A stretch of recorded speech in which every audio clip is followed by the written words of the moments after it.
أفاضل كل اسمه وصفته.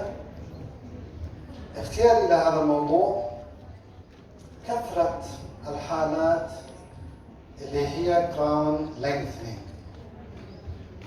كثرة الحالات، ربما أنا اخترتها للانتيريور تيث، لكن هي حقيقة anterior posterior كثيرة، بالذات ما يتعلق بزملائنا في crown and bridge كثير. فهذه المحاضرة هي برايف، هي موجز سريع 20 دقيقة، يعني محاضرة موجزة. إن شاء الله أكون موفق في طرح المعلومات حتى ولو مدخل للموضوع. Aesthetic crown lengthening for upper anterior teeth. Crown lengthening is usually adjuncted to the restorative dentistry in case of subgingival caries or fractures, that the exposure of the sound tooth structure is required for re-establishment of the supracrystal tissue attachment or biological width previously. So, indication in restorative needs: increased clinical crown height lost due to the caries, fracture, or wear, to access subgingival caries, to produce a ferrule for restoration, to access a perforation in the coronal third of the root, to relocate the margins of the restoration, aesthetics, short teeth, and even gingival contour, and in case of gum smile and so on. Contraindicated with inadequate crown to root ratio, non-restorability of caries or root fracture, aesthetic compromise, high percussion, inadequate predictability, tooth arch relationship or inadequate tooth arch relationship, compromised adjacent periodontium or aesthetics, insufficient restorative spaces. So, the instrumentation. Choose instruments. The proportion gauge, we have two kinds of instruments: T-bar tip and line tip. What about the crown lengthening gauge? Biologic period gauge tip and papilla tip, and sounding gauge, sounding tip. Proportion gauge, T-bar tip. We have two bars, vertical bar and horizontal bar. As Dr. Balay said in his lecture about the ratio, the width and the length and the width of ratio of the central incisors. So the width will be 75 to 80% of the length of in or of the central incisor. So we have vertical bar for measurement of the length and horizontal bar measurement of the width. This instrument for make the crown lengthening easy, more easy. And we have incisor guide for adaptation the incisor edge. The choose proportion gauge, this is the horizontal bar from 5.5 to 10.5 millimeters. This is T-bar's width measurement. And what about the vertical bar from 7 to 13.5 millimeters. This is for the vertical bar. Coloration. The color make the reading of the measurement more easy and quick to read. So, the red marking shows the height and the width for the central incisor. What about the yellow marking? The height and the width for the canines. And the blue markings show the height and the width for the lateral incisors. So, the ideal of the central incisor height is supposed in the end of the red band. So, if the length 11 or if the width 8.5 millimeters, the length will be 11 millimeters. What about the lateral incisors? The width 6.5 millimeters, so the height 8.5 millimeters. The canines 7.5 millimeters width, and the height or the length 9.5 millimeters. The T-bar is used in case in the correct alignment of the teeth. But if there is crowding teeth, the inline tip is suitable. So, the vertical bar and horizontal bar. The vertical bar and horizontal bar. The horizontal bar from 5.5 millimeters to 10.5 millimeters.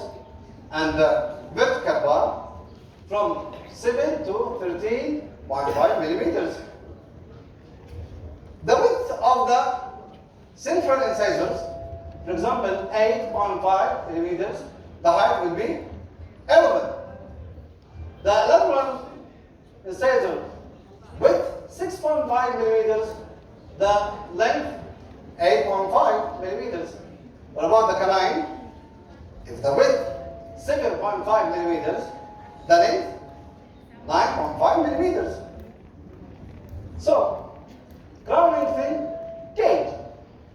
We have also the instrument is suitable for crown lengthening.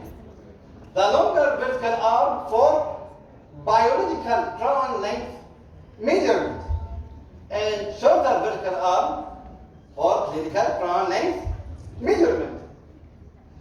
So, the measurement for the shorter vertical arm from 7 to 13.5 millimeters, and the longer vertical arms from the 10 to 16.5 millimeters.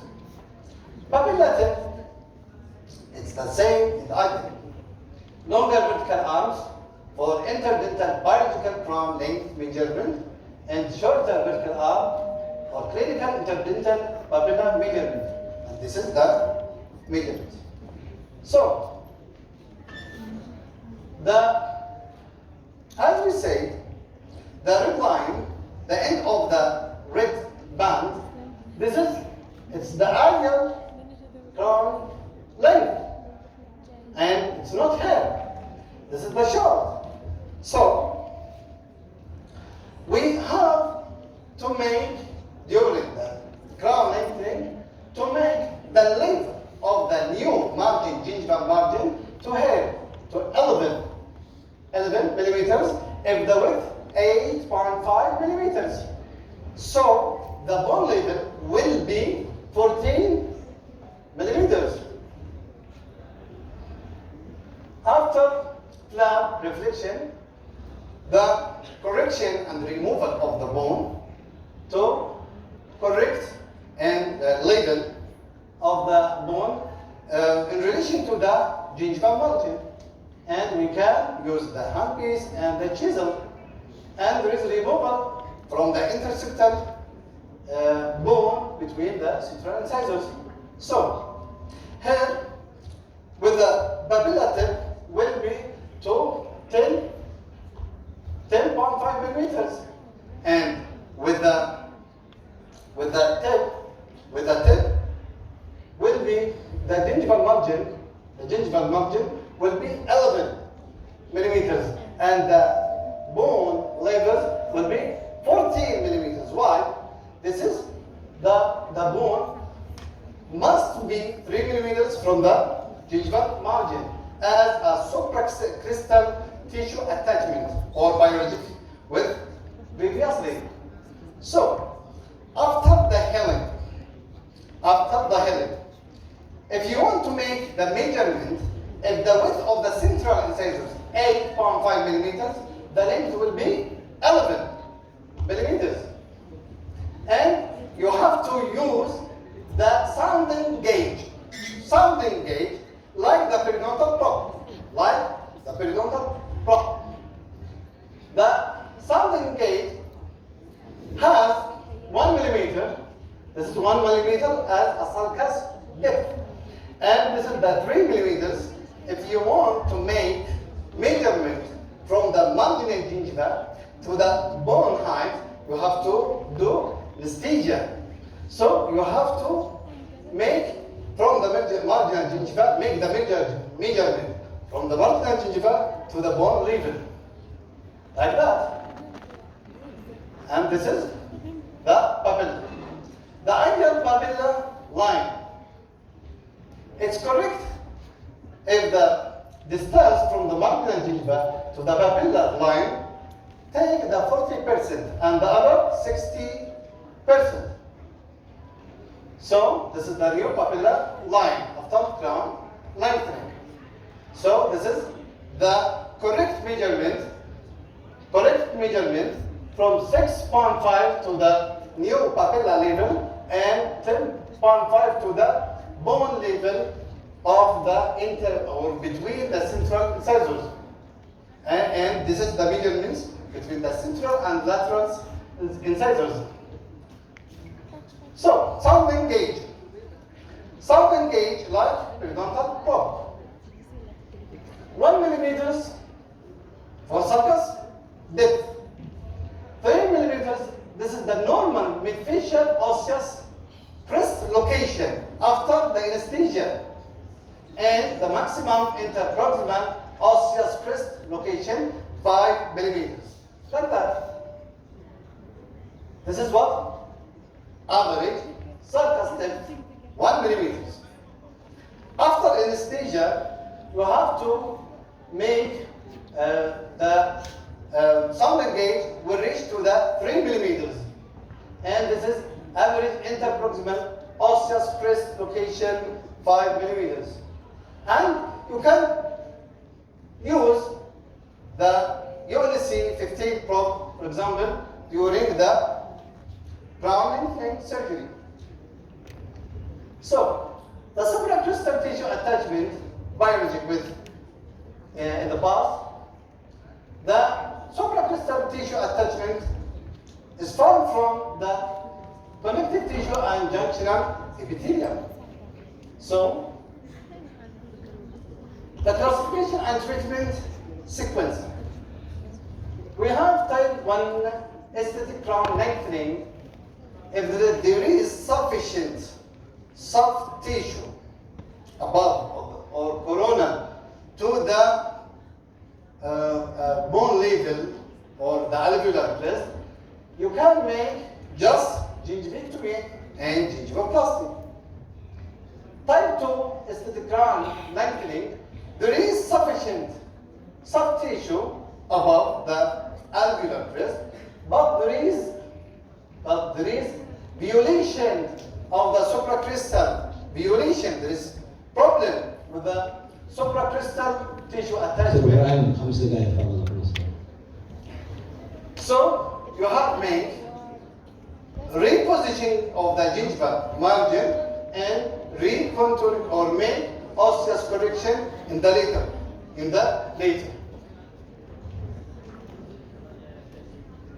Type 3 aesthetic crown lengthening. We have here the soft tissue above the bone level is not sufficient, and there is problem with the during the gingivectomy. There is exposure of the crest of the bone. So you have to make correction or repositioning of the soft tissue and make recontouring of the bone at the same time of the surgery. The last type 4, aesthetic crown lengthening, there is problem with the attached gingiva. There is no sufficient or insufficient amount of the attached gingiva. So you have to make apically positioned flap and maybe or need for osseous contouring. Thank you very much.